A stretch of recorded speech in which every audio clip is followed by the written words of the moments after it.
বন্ধুরা, আজকের যে ভিডিওটি হতে চলছে এটা একটা খুব গুরুত্বপূর্ণ ভিডিও।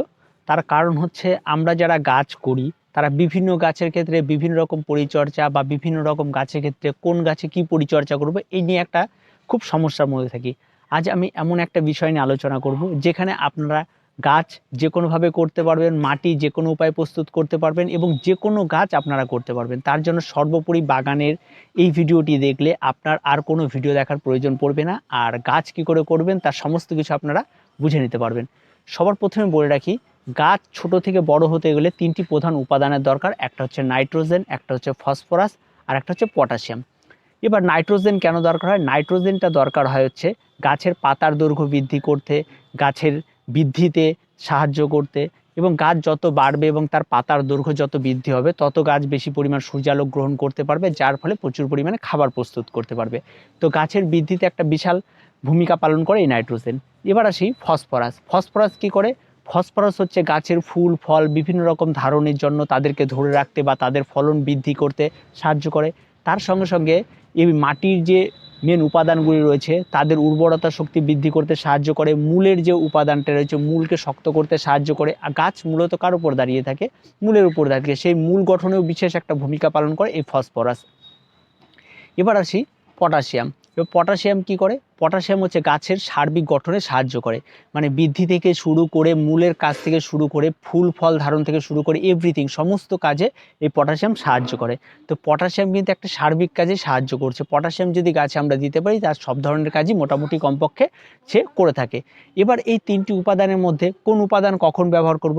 আমরা যদি দুটোভাবে গাছ করি, একটা হচ্ছে রাসায়নিক সার দিয়ে আর একটা হচ্ছে জৈব সার দিয়ে। এবার জৈব সার দিয়ে যারা গাছ করি তাদের ক্ষেত্রে এই বিভিন্ন উপাদানগুলি আমরা কোথার থেকে পাবো? সবার প্রথমে বলে রাখি, জৈব সার যারা ব্যবহার করবেন তার মধ্যে যে ভার্মি কম্পোস্ট আমরা ব্যবহার করি তার মধ্যে বিভিন্ন ধরনের উপাদান দিয়ে সেটি তৈরি করা থাকে। আর যদি আমরা মূলত শুধুমাত্র গোবর সার নিই তার মধ্যেও কিন্তু প্রচুর সমস্ত রকম উপাদান থাকে, কিন্তু কোনটা কতটা থাকে সেটা কিন্তু আমরা সঠিক বুঝে উঠতে পারি না, আর তার জন্য কিন্তু আমাদের নির্দিষ্ট পরিমাণ মতো আমরা সেটা দিতে পারি না। এবার গোবর সারের পরে আমাদের যে ব্যাপারগুলি থাকে তার মধ্যে থেকে প্রচুর পরিমাণে নাইট্রোজেন থাকে, আর বিশেষ করে গোবর সার বা ভার্মি কম্পোস্টগুলোর ভেতরে বেশিরভাগটাই আমাদের নাইট্রোজেন দিয়ে বেশি থাকে। এবার এই নাইট্রোজেনের পরিমাণ তো আমরা এখানে জেনে গেলাম। এবার আমরা ফসফরাস। ফসফরাস কিসের মধ্যে পাবো? এবার এই ফসফরাস কিন্তু জৈবভাবে পাওয়াটা খুব কঠিন, তবে হাড়গুঁড়ো এবং শিংকুচি যে উপাদানগুলি থাকে তার মধ্যে কিন্তু প্রচুর পরিমাণে ফসফরাস থাকে। যে ডাস্টটি আমরা ব্যবহার করি সেটার মধ্যে প্রচুর পরিমাণ ফসফরাস থাকে। এবার ফসফরাস আমরা কম বেশি পেয়ে গেলাম, প্রত্যেক বাগানই ব্যবহার করি। এবার আসি পটাশিয়াম। পটাশিয়াম কোথায় পাবো? এবার পটাশিয়ামের জন্য অনেক সময় দেখা যায় আমরা কলার খোসা ব্যবহার করছি। পটাশিয়ামের জন্য আমরা দেখে যাচ্ছি বিভিন্ন গাছের ছাই ব্যবহার করছি। তো পটাশিয়ামের সবচেয়ে ভালো উপাদান হচ্ছে পোড়া কয়লা। পোড়া কয়লা যদি আমরা ডাস্ট করে নিতে পারি সেটা ব্যবহার করতে পারি, বা যেখানে কাঠের গুঁড়ো ব্যবহার করা হয় সেখান থেকে সেই গুঁড়ো পুড়িয়ে যে ছাইটি থাকে সেটা ব্যবহার করতে পারি। তো এই কাঠের গুঁড়োতে কিন্তু প্রচুর পরিমাণ পটাশিয়াম রয়েছে। তো কোন গাছের কি উপাদান সেটা আপনারা জানেন। এবার আপনারা যদি জৈবভাবে মাটি প্রস্তুত করতে চান তাহলে সবার প্রথমে আপনারা কীভাবে মাটি প্রস্তুত করবেন? এবার আপনাকে দেখতে হবে আপনার সেই গাছটি কোনটি রয়েছে, সেটা সবজি গাছ না আপনার ফুল গাছ। যদি সবজি গাছ হয় তাহলে স্বাভাবিকভাবে সেখানে নাইট্রোজেনের পরিমাণটা সবচেয়ে বেশি পরিমাণে লাগে, আর যদি ফুল গাছ হয় তাহলে সেখানে নাইট্রোজেনের পরিমাণটা খুব একটা লাগে না, কারণ গাছের পাতা ফুলটার উপর মেন আমরা নজর দিই। সেই জন্য এই যখন বাগানের মাটিটি প্রস্তুত করবেন তখন নাইট্রোজেন, ফসফরাস এবং পটাশিয়াম এই তিনটি উপাদানই সমান দেওয়ার চেষ্টা করবেন, এবং তার সঙ্গে মাটির মিশ্রণ। এবং এভাবে যে যদি আপনারা যদি গাছটির মাটির মিশ্রণ তৈরি করে আপনারা যে কোনো গাছ লাগিয়ে দিন, দেখুন কোনো খাবারের ঘাটতি হবে না এবং প্রত্যেকটা গাছ খুব সুন্দরভাবে বেড়ে উঠবে।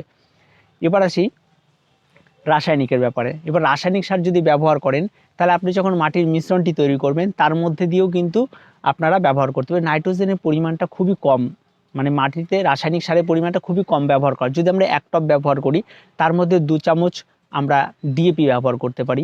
এবার ডিএপি কেন ব্যবহার করার কথা বলুন? কারণ ডিএপির মধ্যে নাইট্রোজেন, ফসফরাস এবং পটাশিয়াম প্রত্যেকটা উপাদানই রয়েছে, এবং প্রত্যেকটা উপাদান কি থাকে, যদি সবজি চাষের ক্ষেত্রে ব্যবহার করা হয় তাহলে ডিএপি খুব ইজিলি ব্যবহার করা। তার মধ্যে সব কিছু উপাদান সমান সমান মোটামুটি থাকে। 19 ডিএপি থাকে, নাইট্রোজেন, তারপরে এনপিকে 19-19-19 থাকে, তারপরে এনপিকে বিভিন্ন উপাদান থাকে।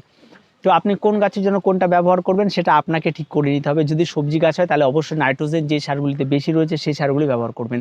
আর যদি ফুল গাছের ক্ষেত্রে ব্যবহার করতে তাহলে সবসময় চেষ্টা করবেন যেটা হতে ব্যালেন্স ডায়েট থাকে, এক কথায় মানে সব কিছুই সমান সমান আছে, ঠিক আছে? তাহলে সেটা সবসময় ফুল গাছের জন্য ভালো হয়। যেমন আমরা 19-19-19 নাইট্রো এনপিকে 19-19-19 ব্যবহার করতে পারি, ডিএপিতে ব্যবহার করতে সুফলা 19-19-19 ব্যবহার করতে পারি। এই সমস্ত কিছুতে কী থাকে, ফসফরাস, পটাশিয়াম এবং নাইট্রোজেনের পরিমাণটা সমান থাকে, যার ফলে কিন্তু গাছ সব রকম একটা খাবার পায়, যার ফলে কিন্তু গাছ খুব সুন্দরভাবে বেড়ে ওঠে। এবার যারা অর্গানিকভাবে করবেন তারাও ঠিক সেই জায়গাটাকে সাম্যতা রাখার চেষ্টা করবেন, দেখবেন আপনাদের গাছগুলো ব্যবহার করতে ভালো হবে। এবার ধরুন আপনার বাড়িতে শাক লাগিয়েছেন, এবার হয়তো সেটা হয়তো পালং শাক হতে পারে বা অন্যান্য বিভিন্ন রকম শাক হতে পারে, তো সেখানটায় কিন্তু অবশ্যই আপনাকে নাইট্রোজেন পরিমাণটা ব্যবহার বেশি করতে হবে। সেক্ষেত্রে কিন্তু আপনি যদি ডিএপি ব্যবহার করেন তাহলে কিন্তু খুব একটা ভালো রেজাল্ট পাবেন না। তার জন্য কিন্তু আপনাকে ডিএপির সঙ্গে হয়তো 1 চামচ ডিএপি ব্যবহার করে, তার সঙ্গে কিন্তু 1 চামচ আপনাকে ইউরিয়া ব্যবহার করতে হবে আরও। তার মানে তার মধ্যে থেকে যে বাড়তি ইউরিয়ার যে নাইট্রোজেনটা সেটা যখন পাবে সেই পালং বা যে কোনো শাক, তার কিন্তু পাতার দৈর্ঘ্যটা আরও বাড়বে, আরও সুন্দর চেহারা হবে। এই ব্যাপারগুলো থাকে যেটা কৃষকরা করে থাকে। এবং আমরা যারা বাগানি তারা তো সাধারণত অর্গানিকভাবে বেশি পছন্দ করি। আর অর্গানিকভাবে করলেও এই সমস্ত সারের ক্ষেত্রে অবশ্যই নাইট্রোজেন ঘটিত বা ভার্মি কম্পোস্ট একটু বেশি ব্যবহার করবেন, দেখবেন খুব সুন্দর গাছ হবে। এবার এই সমস্ত উপাদানগুলি থাকলো। এবার নাইট্রোজেন সার যখন মানে রাসায়নিক সার যখন মাটিতে ব্যবহার করবেন, তার প্রথম উপাদান হচ্ছে, প্রথম অবস্থা 2 চামচ ডিএপি দিয়ে আপনারা একটা টবের মাটি প্রস্তুত করতে পারেন, তারপরে গাছটি লাগিয়ে দিতে পারেন। এবার তারপরে কি হবে, আপনাকে গাছটি যখন বেড়ে উঠবে, ঠিক যে গাছের বয়স যখন 1 মাস, তখন কিন্তু আরও 1 চামচ ডিএপি আপনার ওই গাছে ব্যবহার করতে হবে। কারণ যেহেতু আপনার কাছে কোনো পরিমাণ খাবার নেই, কোনো কিছু না, শুধু রাসায়নিকের উপর নির্ভরশীল, 1 মাস পর আবার 1 চামচ খাবার ডিএপিটা সেখানে দিয়ে দিতে হবে। এবার গাছ যখন বেড়ে উঠে গেছে, গাছে কড়ি চলে এসছে, সেই সময় কিন্তু আপনাকে আবার আপনার পরিচর্যা করতে, যখনই কড়ি চলে আসবে তখন আপনার পটাশিয়ামের পরিমাণটা বাড়াতে হবে, ফসফেটের পরিমাণটা বাড়াতে হবে। ঠিক সেই সময় আর নাইট্রোজেনের খুব একটা দরকার হয় না, সেই সময় ফসফেট এবং পটাশ দুটো মিলে যদি 1 চামচ করতে পারেন, হাফ চামচ ফসফেট এবং হাফ চামচ পটাশ, এই দুটো মিশিয়ে কিন্তু গাছের গোড়াতে দিতে হবে। তখন কিন্তু গাছের ফুল ফল এবং তার দৈর্ঘ্য, যদি সবজি গাছ হয় লঙ্কার দৈর্ঘ্য, সেগুলো বাড়বে। তো এগুলো খুব ন্যাচারাল ব্যাপার, আপনি যদি এটা জানতে পারেন তা আপনার গাছগুলি আপনার পরিচর্যার জন্য লাফালাফি করতে হবে না। এবার এই সমস্ত কিছুর অভাব দেখা দিলে গাছের দৈর্ঘ্য বৃদ্ধি হয়, দৈর্ঘ্যটা কমে যায়, খুব টাইমলি গাছের গ্রোথ হয় না। তারপরে আপনার গাছের শিকড় দেখবেন পচে যাবে, শিকড়ে খুব একটা গ্রোথ বা মাটিতে শিকড় ছড়াচ্ছে না। এই সমস্ত ব্যাপারগুলি এই 3টি উপাদান থেকেই তৈরি হয়। আর এই 3টি উপাদান যদি গাছে থাকে তাহলে কিন্তু সমস্ত কিছু আপনার গাছে পেয়ে গেল। এবার তার মধ্যে কিছু মাইক্রোনিউট্রিয়েন্ট থাকে, যেমন আমাদের ক্যালসিয়াম থাকে, ম্যাগনেসিয়াম থাকে, এবং এগুলির জন্য আপনারা সাধারণত ম্যাগনেসিয়াম সালফেট ব্যবহার করতে পারেন, বা আরও বিভিন্ন উপাদানগুলি যে থাকে, যেমন ডিএপির মধ্যে সমস্ত উপাদান দিয়েই সেটি তৈরি থাকে, সেখানে কোনো সমস্যা খুব একটা হয় না। এবার আসি লিকুইড ফার্টিলাইজার। এবার লিকুইড ফার্টিলাইজার কিন্তু অর্গানিক লিকুইড ফার্টিলাইজার সেটা কিন্তু খুব কমই পাওয়া যায়। আমরা সাধারণত যে লিকুইড ফার্টিলাইজারগুলি ব্যবহার করি সেগুলি কিন্তু রাসায়নিক। এবার লিকুইড ফার্টিলাইজার আমরা কেন ব্যবহার করব? প্রথম কথা বলি, লিকুইড ফার্টিলাইজার হচ্ছে এমন একটা ফার্টিলাইজার, গাছ যে শর্করা জাতীয় খাদ্য তৈরি করে সূর্যালোকের উপস্থিতিতে, সেখানে সেই খাদ্যটাই তৈরি করা থাকে লিকুইড ফার্টিলাইজারের মধ্যে, যেটা গাছের মধ্যে সমস্ত উপাদান দিয়ে তৈরি করে সেটা প্রপারলি গাছে স্প্রে করলে, পাতাতে যখনই পড়ছে তখন পাতা সেটাতে খুব তাড়াতাড়ি শোষণ করতে পারছে এবং খুব তাড়াতাড়ি সেখান থেকে খাবার তৈরি হয়ে এবং গাছ গ্রোথ করতে পারে। যদি মনে করেন আপনার গাছে গ্রোথ খুব একটা ভালো নেই, গ্রোথ হচ্ছে না, তখন সেক্ষেত্রে আপনি লিকুইড ফার্টিলাইজার ব্যবহার করতে পারেন। এবার লিকুইড ফার্টিলাইজার কিন্তু প্রচুর রয়েছে, ডিএপি, এনপিকে 19-19-19, এনপিকে 12-61-0, তারপরে NS 00-52, প্রচুর ভ্যারাইটির এনপিকে রয়েছে এই লিকুইড ফার্টিলাইজার। এবার আসি লিকুইড ফার্টিলাইজারকে গাছের গোড়ায় দেবো, আর গাছের গোড়ায় দেওয়া যে ফার্টিলাইজারটি আছে সেটা আমরা স্প্রে করে গাছের পাতায় দেবো। তো এটা আমরা প্রত্যেকেই করে থাকি। আমরা সাধারণত যে এনপিকেটা গাছের গোড়াতে ব্যবহার করতে হয়, সেই এনপিকেটা কিন্তু গাছের গোড়াতে ব্যবহার করে সেটা দীর্ঘদিন যাবত মাটিতে থাকে এবং খুব আস্তে আস্তে করে সে খাবারটি গাছকে প্রদান করে। আর লিকুইড ফার্টিলাইজার গাছকে যখনই দেওয়া হয় গাছ খুব ফাস্ট খাবারটা গ্রহণ করতে পারে। এটা কিন্তু ব্যাপারটাকে বুঝতে হবে, তারপর কিন্তু এই ব্যাপারগুলো করতে হবে। এবার যে খাবারটি লিকুইড ফার্টিলাইজার মাটিতে ব্যবহার করা হয়, সেটা যদি আমি জলে গুলিয়ে নিয়ে পাতায় স্প্রে করে দিই, সেটা কিন্তু কোনো কাজেই আসে না। এই বিষয়টা কিন্তু খুব ইজিলি ব্যবহার করতে, আমরা যে সমস্ত ভিডিওগুলোতে দেখি যে গাছের গোড়ায় গোড়ার খাবারটা পাতায় স্প্রে করে দেওয়া হচ্ছে, তাতে কিন্তু হিতে বিপরীত হতে পারে। এমন হতে পারে গাছের পাতা যদি খুব নরম হয় বা শীতের গাছ হয়, তাহলে কিন্তু সেক্ষেত্রে গাছটি পচেও যেতে পারে। তা আপনারা এই ভুলটি কখনোই করবে না, যেটা লিকুইড ফার্টিলাইজার সেটা গাছের পাতাতে স্প্রে করবেন, এবং যে সমস্ত ইউরিয়া, পটাশ এবং বিভিন্ন রকম রাসায়নিক খাবার বা ডিএপি যেগুলো কিনতে পাওয়া যায়, সেগুলো জলে গুলে আপনি গাছের গোড়াতে দিতে পারেন, কিন্তু জলে গুলে কখনোই পাতায় স্প্রে করবেন না। এটা খুব ভয়ানক একটা ব্যাপার, এতে কিন্তু গাছ কিন্তু নষ্ট হয়ে যেতে পারে, গাছের পাতা ঝরে যেতে পারে, গাছ যে কোনো মুহূর্তে কিন্তু গাছে একটা শক লেগে যেতে পারে, যার ফলে কিন্তু গাছ নষ্ট হয়ে যেতে পারে। এটা কখনোই করবেন না। এবং এটা সাধারণত আমি দেখেছি অনেক জায়গাতে, আমি দেখেছি অনেকের মুখেও শুনেছি 1 লিটার জলে হয়তো 2 দানা 3 দানা করে বলছে, যেটা হয়তো ওই গাছটায় দিলে ওই গাছটা কোনো এফেক্টই পড়বে না, কিন্তু গাছে কোনো উপকারেও আসবে না। ঠিক আছে, আপনারা এটা বুঝতে পারলেন যে লিকুইড ফার্টিলাইজার কিন্তু লিকুইডকে কাজ করবে, জলে গুলে পাতায় স্প্রে করতে হবে তবে সেটা কাজ করবে। আর যেটা গাছের গোড়ায় দেওয়া সেটা জলে গুলে আপনার গাছের গোড়ায় দিতে পারেন বা গাছের গোড়াতে মাটিতেও দিতে পারেন। যেটা মাটিতে দেবেন সেটা খুব ধীরে ধীরে কাজ করে এবং সেটা দেওয়াই সবচেয়ে বেশি ভালো। আর যেটা পাতায় সেটা খুব প্রয়োজন বিশেষে দিতে হয়। সেটা আপনার গাছ করছেন, দীর্ঘদিন ধরে গাছটি আছে, গ্রোথ হচ্ছে না ঠিকঠাক মতো, তখন আপনার গ্রোথের দরকার, তখন আপনি স্প্রে করলেন।